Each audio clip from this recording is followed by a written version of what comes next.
नहीं, स्टार्ट करते हैं। कोशिश करते हैं कि आज हमारे जो टैक्स का टॉपिक है उसको हम ख़त्म कर पाएँ, आगे की तरफ को बात बढ़ाएं, वेबसाइट की तरफ बात बनाएं। थोड़ा सा रिव्यू करें पहले ताकि मुझे पता लग जाए कि आप लोग कहाँ तक पहुँच चुके हो। कौन कौन से टैग्स देखे हैं जी हमने? ज़रा एक जल्दी से रिव्यू करना है हमने पूरा। टाइटल का टैग देखा था हमने। टाइटल कहाँ पे हम प्लेस करते हैं? हेड में। गुड। उसके बाद फेविकॉन लगाया था हमने। फेविकॉन कहाँ पे नज़र आता है? फेविकॉन भी हमें हेड में ही नज़र आ रहा था। Very good. अच्छा, उसके बाद हमें पैराग्राफ तो साथ साथ चल रहा होता है, लेकिन असल में हमें चाहिए हेडिंग स्टाइल्स, ठीक है ना, जो हमसे रिलेटेड चीज़ है। अच्छा, हेडिंग स्टाइल के बाद फिर हम चाहते हैं, देखते हैं कि बार बार तस्वीरें हमें नज़र आने लगी हुई हैं, इमेजेस नज़र आने लगे हुए हैं, तो फिर हमारे पास IMG का टैग आता है, जो हमने प्रीवियस लेक्चर में देखा और मैंने आपको उसकी ऑप्टिमाइजेशन भी, सारे फैक्टर्स भी बताए थे, ठीक है। अब हम आज देखने जा रहे हैं, ये मैंने फाइल खोल दी है, यहाँ से मैं ना ज़रा ये खोलता हूँ, एक वेबसाइट खोल लेता हूँ साथ।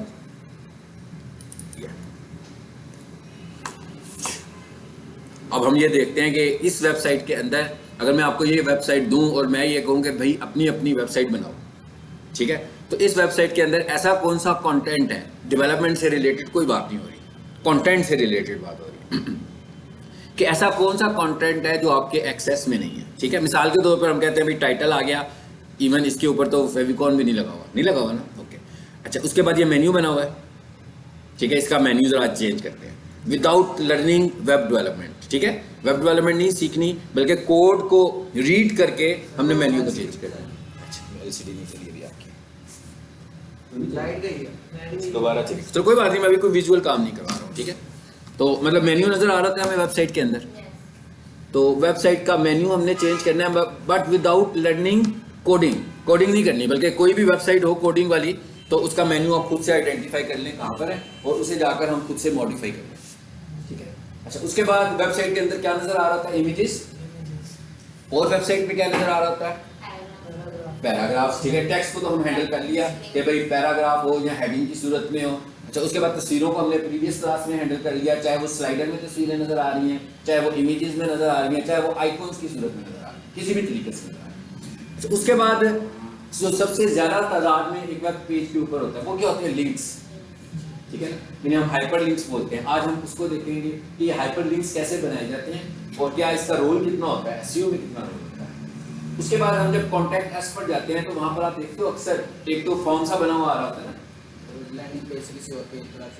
नहीं, कॉन्टैक्ट अस का एक पेज होता है जी जी, मेन्यू पे क्लिक किया आपने तो सीधा उन्होंने कहा होता है भाई अपना नाम लिखो, अपना ईमेल दो, सेंड का बटन दबाओ तो क्यूरी हमारे पास पहुंच जाएगी। लेकिन जो आजकल एडवांस फॉर्म है उसमें क्या होता है? उसमें ये होता है कि नीचे मैप भी आ रहा होता है, गूगल मैप भी नीचे नजर आ रहा है। लेकिन उन लोगों का जिन्होंने अपनी बिजनेस लिस्टिंग ऐड की होती है, जो मैंने पहला टॉपिक पढ़ाया हुआ है, प्रोफाइल बनाना, अगर आपकी प्रोफाइल बनी हुई है तो आप उस जगह पर अपनी प्रोफाइल का एड्रेस भी दिखा देते हो, यानी वो कैसे लेकर आ जाए, ये चीजें नजर आ रही है। बस इसका मतलब क्या हुआ कि आप पूरी की पूरी वेबसाइट को अपनी मर्जी से चेंज कर सकते हैं, ठीक है। ये स्क्रीन आपकी तरफ कर दूं मैं, कैसे कहते हैं ना, फिलहाल ये काम कर लेते हैं ना, इसको इधर को कर लेना। हाँ, ये सही है, घुमाओ जरा इसको।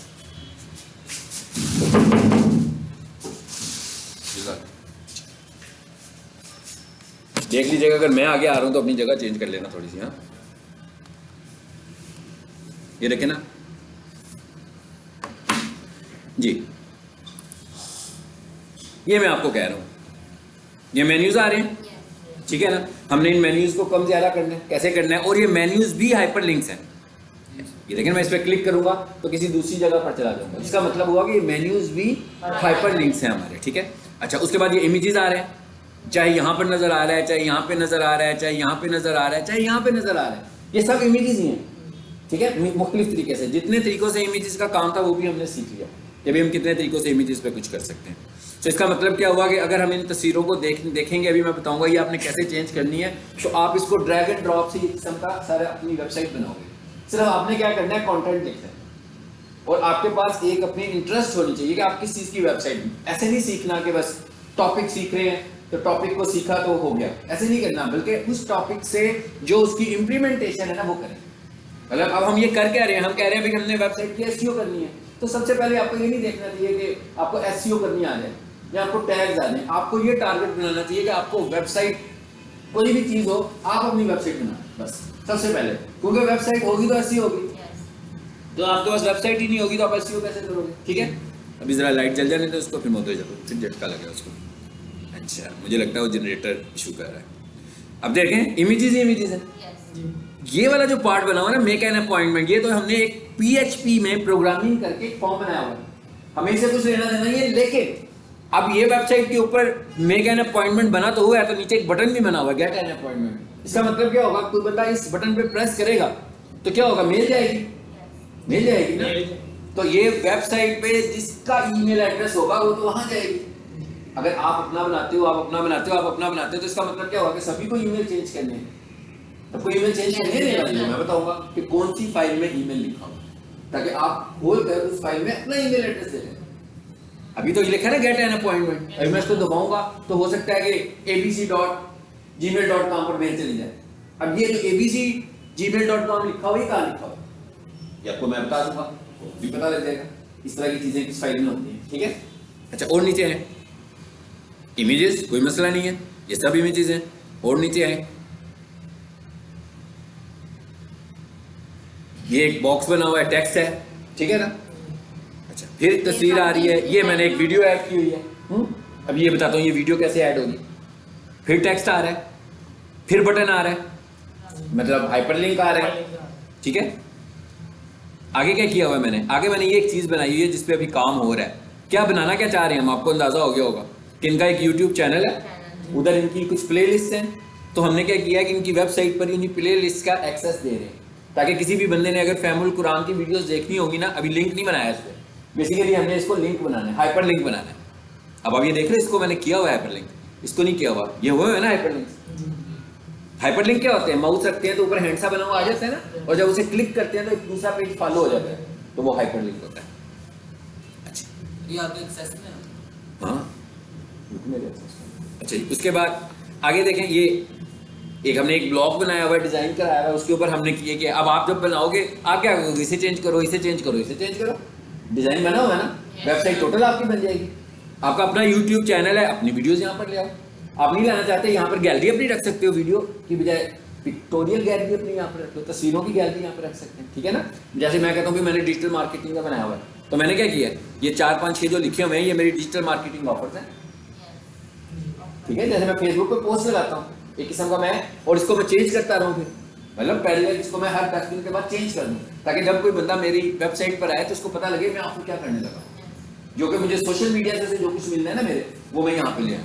अच्छा, और नीचे है ये नेट नहीं चल रहा ना, इस वजह से काफ़ी सारी चीज़ें नीचे हो रही, ये भी स्क्रॉल होना था, इसके आगे और बटन भी थे, स्क्रॉल होना था इसमें ऑटोमेटिक। ठीक है, मतलब ये स्लाइडिंग डिज़ाइन बनाया हुआ है कि इसमें काफ़ी सारे हैं, जैसे एक ये है, एक ये, इसके आगे 1 2 और भी थे, तो ये खुद ही स्क्रॉल होना था इसमें।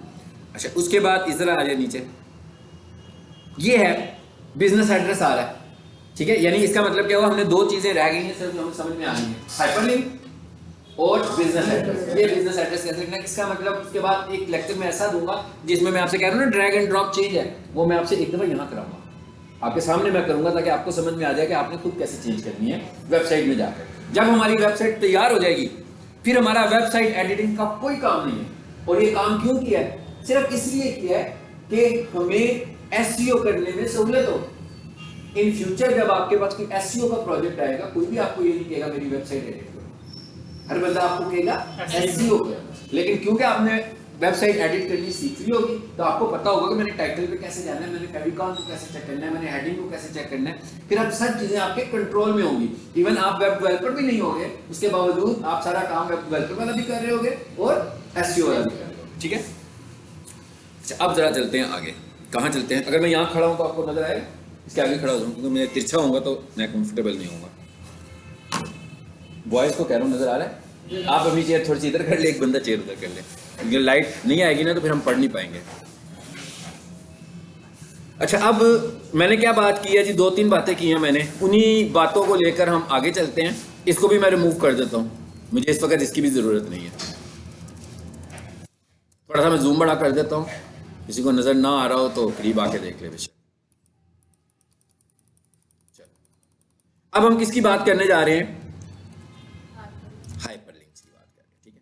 मैंने आपको समझा दिया है कि हाइपरलिंक्स होते क्या हैं, ये तो आपको समझ में आ गई ना कि लिंक्स जितने भी बने होते हैं किसी वेबसाइट पर वो हाइपरलिंक्स है, किसी भी शक्ल में लिंक्स बने हैं। इवन एक तस्वीर है उस पर आप क्लिक करो और कहीं और चले जाओ तो ये भी हाइपरलिंक है। अगर एक टेक्स्ट लिखा हुआ है उस पर क्लिक करो और कहीं और चले जाओ, ये भी हाइपरलिंक है।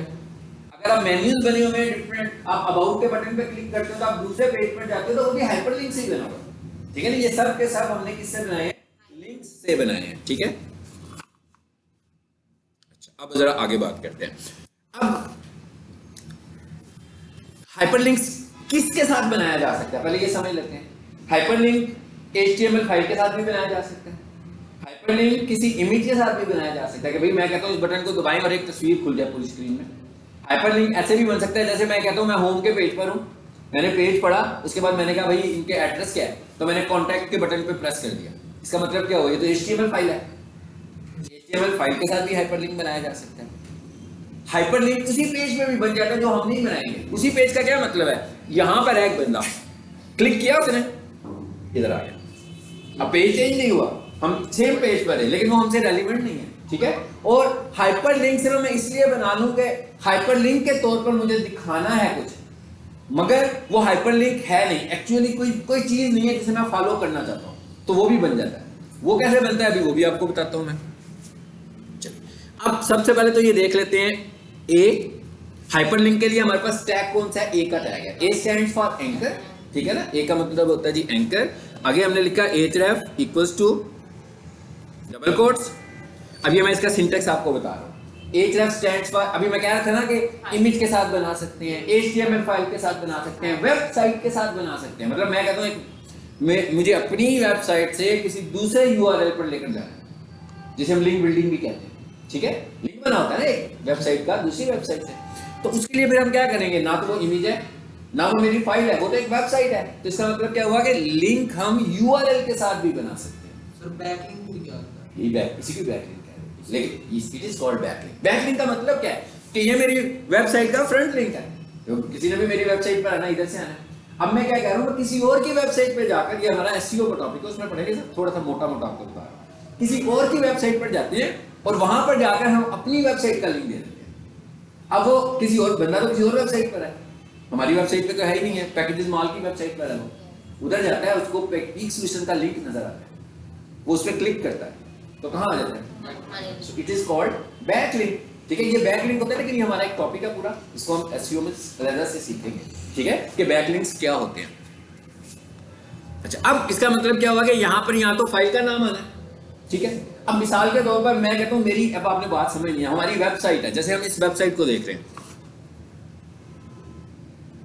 हम कह रहे हैं ये वेबसाइट है, ये सारे मेन्यूज आ रहे हैं। इसका मतलब क्या हुआ? मैं इस पर क्लिक करूंगा तो क्या होगा कि HTML फाइल खुलेगी, है ना। मैं अबाउट पे क्लिक करूंगा तो भी HTML फाइल खुलेगी, यानी ये सारी की सारी HTML फाइल्स हैं और मैं हूं कहां पर? अपनी वेबसाइट पर। इसका मतलब क्या हुआ कि सारा डाटा तो मेरे पास ही है, ऐसे ही है ना। यानी अगर मैं ये कहूंगा मैंने जियो की वेबसाइट पर जाना है तो मैं जियो की वेबसाइट का फाइल का नाम कैसे लिखूं? मुझे पता भी नहीं है वेबसाइट की फाइल का नाम।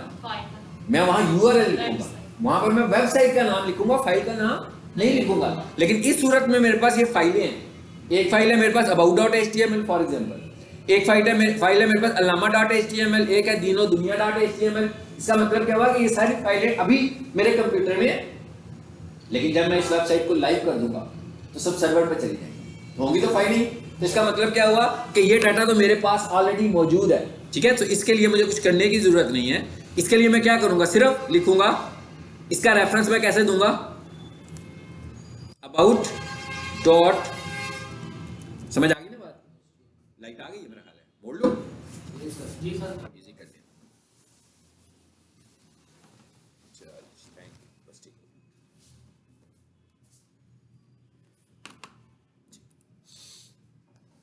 अब एक तो ये हाइपरलिंक हो गया, ठीक है, about.html के नाम से।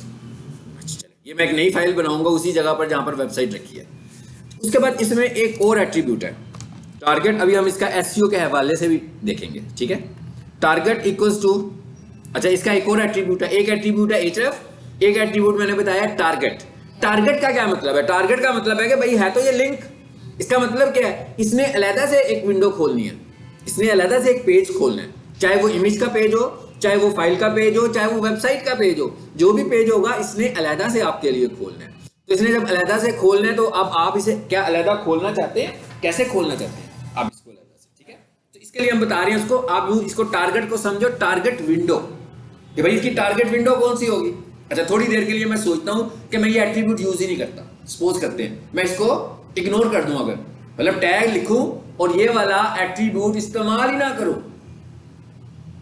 इसका मतलब क्या, फिर भी खुलेगा तो सही ना लिंक कहीं पे। इसका मतलब हुआ एक उसका बाय डिफॉल्ट बिहेवियर है और एक उसका कस्टमाइज्ड बिहेवियर है। कस्टमाइज्ड बिहेवियर का क्या मतलब है कि मैं खुद बताऊंगा भाई इस तरह करो, और बाय डिफॉल्ट बिहेवियर का क्या मतलब है कि अगर मैं ना बताऊं तो वो क्या करेगा। अगर मैं ना बताऊं तो आप जिस पेज पर होगे उसी पेज पर आपका लिंक खुल जाता है। इसको हम बोलते हैं पेरेंट बिहेवियर, इसको हम बोलते हैं पेरेंट बिहेवियर, ठीक है। ये लिखने का तरीका क्या होता है,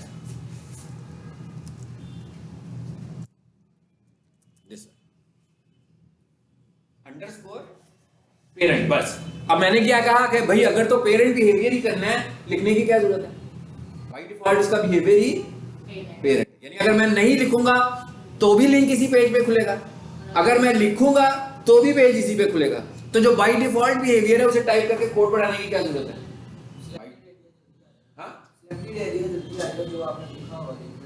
नहीं, वो तो कह रहे हैं ना बाय डिफॉल्ट ही है, कहता है नहीं लिखोगे तो भी मैं इसी में ही दिखाऊंगा।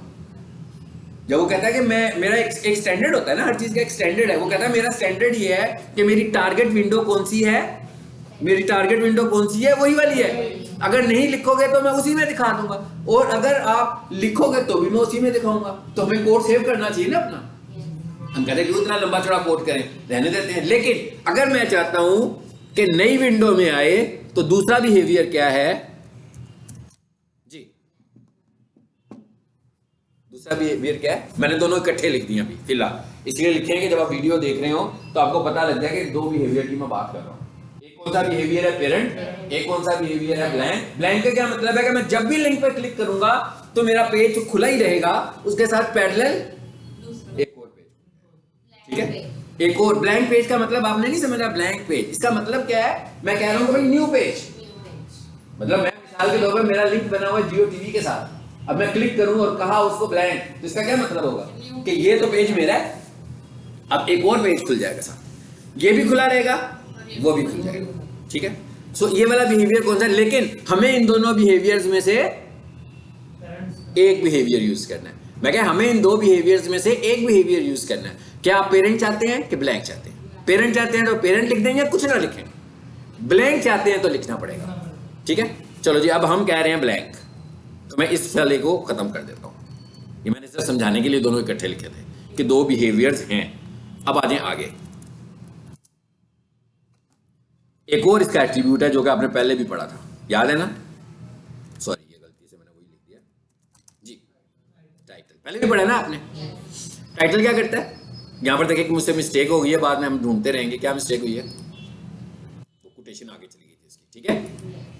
यहां पर टाइटल अभी हमने पिछली क्लास में पढ़ा है, इमेज के साथ, जो काम इमेज के साथ कर रहा है सेम वही काम इसने यहां पे भी करना है। कि भाई आपने जब हाइपरलिंक बनाया, आप माउस उसके ऊपर रखोगे तो लिखा हुआ नजर आ जाएगा, तो मैं क्या करूंगा, मैं यहां पर भी अपना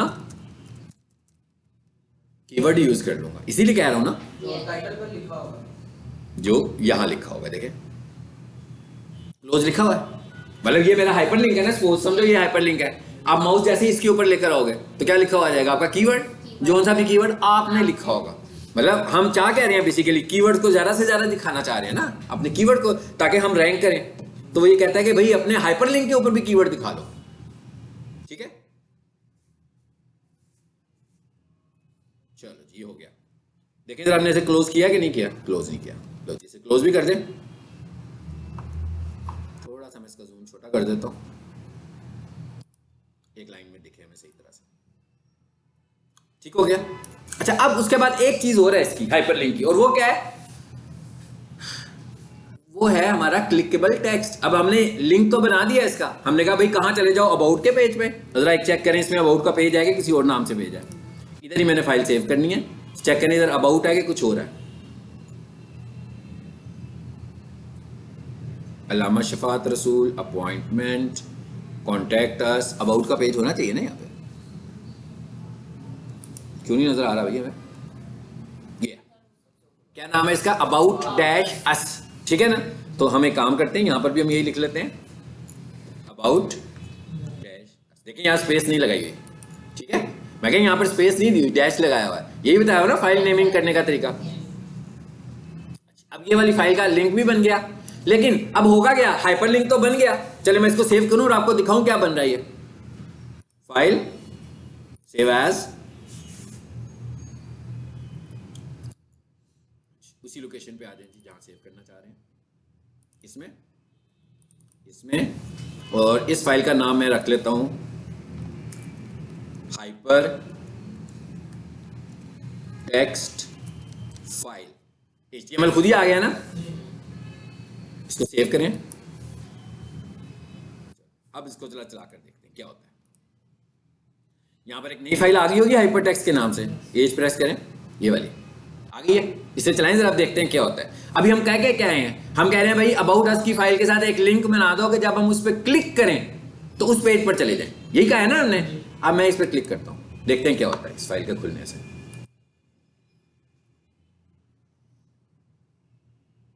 कुछ भी नहीं हुआ। ये हाइपरलिंक वो नहीं है, इसको मैं रिमूव कर देता हूं अभी, ताकि आप ये कंफ्यूज ना हो कि कहीं इसका कोई ताल्लुक है उससे। अब आए, इसको रिफ्रेश करें, क्या हुआ? स्क्रीन पर देखें, कुछ हुआ? कुछ भी नहीं हुआ। यानी अभी तक कुछ नहीं हुआ, हालांकि उस कोड में कोई एरर नहीं है। वो कोड बिल्कुल ठीक लिखा गया है, लेकिन अभी हमारी एक चीज रह गई है। क्या रह गया हमारा? रह ये गया है कि भाई हमने लिंक तो बना दिया, लेकिन अभी हमने ये उसे कहा ही नहीं। इसको जरा मैं नीचे ले आया हूं, और मैंने उसे ये कहा ही नहीं है कि भाई क्लिक किसको करने हैं। लिंक को फॉलो करते हुए किसी चीज को क्लिक करना है ना। वेबसाइट पे कुछ होगा तो क्लिक होगा, तो क्लिकेबल टेक्स्ट तो है ही नहीं है। तो इसका मतलब क्या हुआ कि जब आप ए का टैग इस्तेमाल करोगे, एंकर का टैग इस्तेमाल करोगे, क्लोज करने के बाद आपने क्लिकेबल टेक्स्ट भी डिफाइन करना है, ठीक है? मिसाल के तौर पर मैं इसको डिफाइन कर रहा हूं अबाउट अस के नाम से। ये मेरी चॉइस है, मैं क्लिक हेयर भी कर सकता हूं और स्लैश ए करके से। ये तो आपको पता ही है ना ये क्या कर रहा हूं। ये क्लोज कर दिया हमने इसको। अब इसको जरा चलाएं, आ गया लिंक बन गया। लेकिन अब लिंक क्रिएट हो गया। अब ये लिंक कैसा था हमारा? किस तरह का लिंक था? ये पेरेंट वाला था, कैसा था? ब्लैंक था। इसका मतलब क्या हुआ कि इस पर मैं क्लिक करूं। अच्छा, अब एक और चीज नोट करें, वो क्या है? ये भी खुला है, ये भी खुला है। अब एक टर्म होती है, उसको हम बोलते हैं बाउंस रेट। अब मैं आपको एक एसईओ की एक टर्म बता रहा हूं वेबसाइट के लिए। क्या नाम है उसका? यार आप मोबाइल बंद करो ना, मैं डिस्टर्ब हो रहा हूं। Bounce rate. बाउंस रेट का क्या मतलब है? किसी भी चीज का बाउंस करना। मिसाल के तौर पर मैं ये कहता हूं कि भाई मेरी वेबसाइट का बाउंस है। अभी एक जनरल बात कर रहा हूं मैं आपसे, आप ना समझे मैं एसईओ की बात करूं। मैं जनरल आपसे पूछता हूं, मैं कहता हूं मेरी एक वेबसाइट है, या मैं ये कहूंगा पीक सॉल्यूशन की जो क्यूरी आती है, एक क्यूरी लेने आता है, एक दिन में 10 क्यूरीज आ रही हैं। एक बंदा बैठा हुआ टाइमर पकड़ के आ रहा है कि भाई कोई बंदा कितनी देर बैठ के इनसे इंफॉर्मेशन लेता है, कितनी देर चला जाता है, कितनी देर में उठकर चला जाता है, ठीक है? तो एक क्यूरी आई, बैठी, कोई 40 सेकंड में उठकर चला गया। फिर एक क्यूरी आई, 2 मिनट बैठा रहा। फिर एक क्यूरी आई, मैं 3 क्यूरीज की बात करूंगा, ठीक है?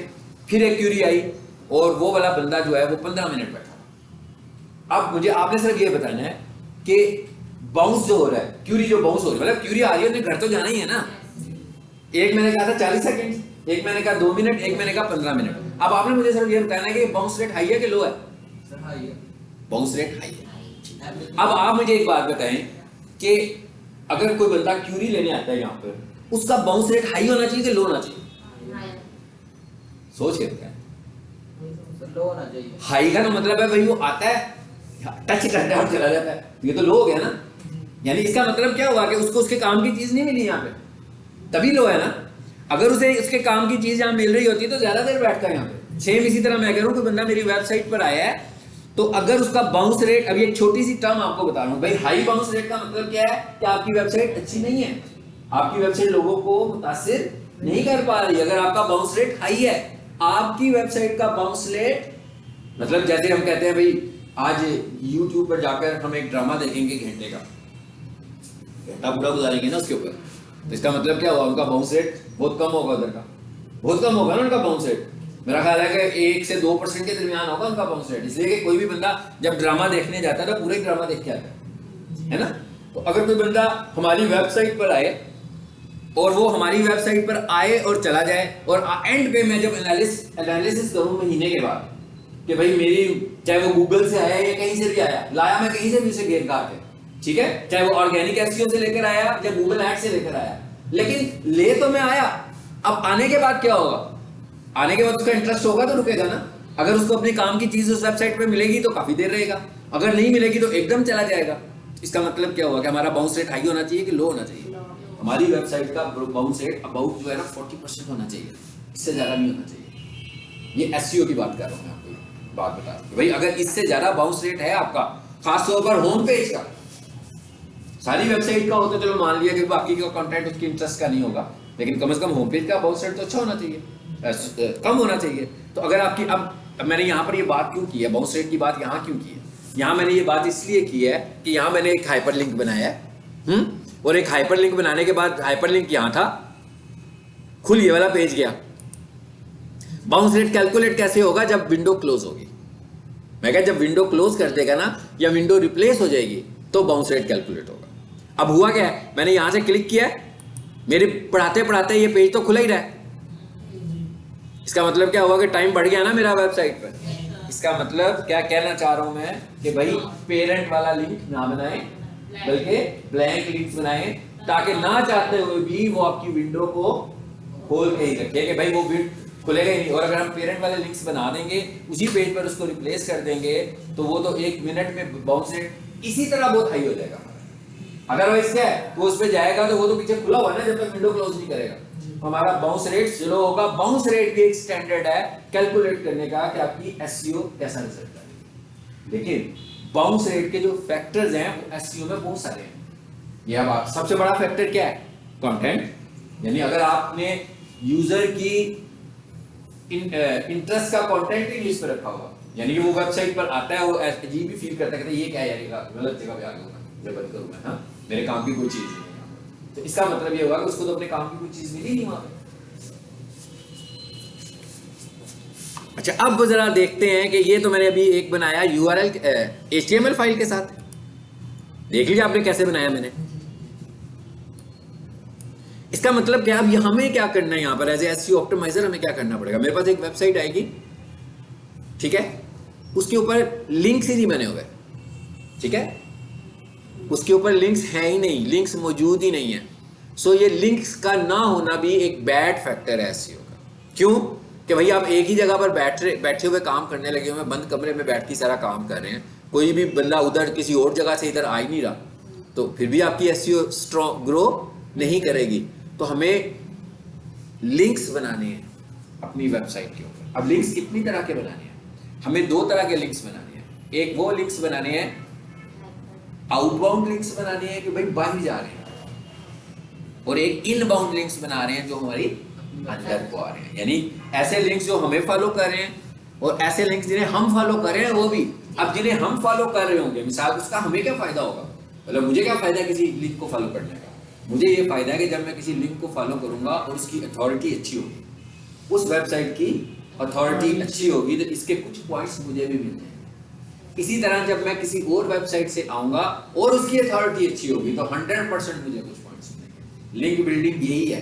अगर मैं आपको एक लाइन में लिंक बिल्डिंग बताऊं तो मैं कहता हूं कि भाई एक वेबसाइट है जिसकी अथॉरिटी है 90 आउट ऑफ 100, और मेरी एक नई वेबसाइट है, इसकी अथॉरिटी है 7 आउट ऑफ 100। इसका मतलब क्या हुआ, मुझे अपनी अथॉरिटी इंक्रीज करनी है। ये जो अथॉरिटी है ये बिल्कुल एक अलग फैक्टर है, अथॉरिटी एक अलग फैक्टर है। ऑन साइट एसईओ से इसका कुछ लेना देना नहीं है। ऑन साइट एसईओ क्या है कि भाई कोई बंदा कोई कीवर्ड लिखेगा तो मेरी वेबसाइट रैंक करे, इसका अथॉरिटी से कुछ लेना देना नहीं है। लेकिन अथॉरिटी का क्या है कि अगर मेरी वेबसाइट की अथॉरिटी अच्छी होगी तो कुछ वेट मेरी ऑन साइट एसईओ को भी मिलेगा। लेकिन अगर आपकी वेबसाइट की अथॉरिटी अच्छी नहीं है, लेकिन आपने बहुत जबरदस्त किस्म की ऑन साइट एसईओ की हुई है तो आप रैंक करेंगे। इसका मतलब क्या होगा कि मुझे अथॉरिटी बढ़ाने के लिए क्या करना पड़ेगा, लोगों से अथॉरिटीज थोड़ी थोड़ी लेनी पड़ेगी, बाय करनी पड़ेगी। ये जो मैं दूसरों से अथॉरिटी ले रहा हूँ ना, it is called link building. इसी को हम लिंक बिल्डिंग करते हैं। इसका मतलब क्या हुआ कि हमें अथॉरिटी लेनी कहाँ से है, सिर्फ अच्छी वेबसाइट, ठीक है ना। मतलब जिस 60 प्लस जिसकी अथॉरिटी 60 प्लस होगी तभी मुझे फायदा है। अगर मेरी वेबसाइट 13 है और अगले की वेबसाइट 23 है तो इसकी अथॉरिटी से मुझे कोई खास फायदा तो नहीं होगा। या मेरी वेबसाइट 13 है और उसकी 15 है, या मेरी भी 13 है उसकी भी 13 है, इसका तो हमें कोई फायदा ही नहीं होगा, ठीक है। सो हमें अथॉरिटी बाय करनी है। इसका मतलब है अभी हम सिर्फ बात किसी की कर रहे हैं, अभी हम अथॉरिटी की भी बात नहीं कर रहे हैं, लिंक बिल्डिंग की भी बात नहीं कर रहे हैं। इस वक्त हम बात कर रहे हैं कि हाइपर लिंक्स क्यों बनाते हैं। वो समझाते हुए मैंने आपको दूसरी चीजें बताई हैं कि हाइपर लिंक्स बनाने इसलिए जरूरी है हमारे, ठीक है। इसमें मैंने बहुत सारी बाउंस रेट को भी डिस्कस किया है, साथ में मैंने लिंक बिल्डिंग को भी डिस्कस किया है, ठीक है। अच्छा, अब हम ये कह रहे हैं एक तो ये हो गया। अब मैं कहता हूं हमें किसी वेबसाइट पे जाना है, वो कैसे जाना है,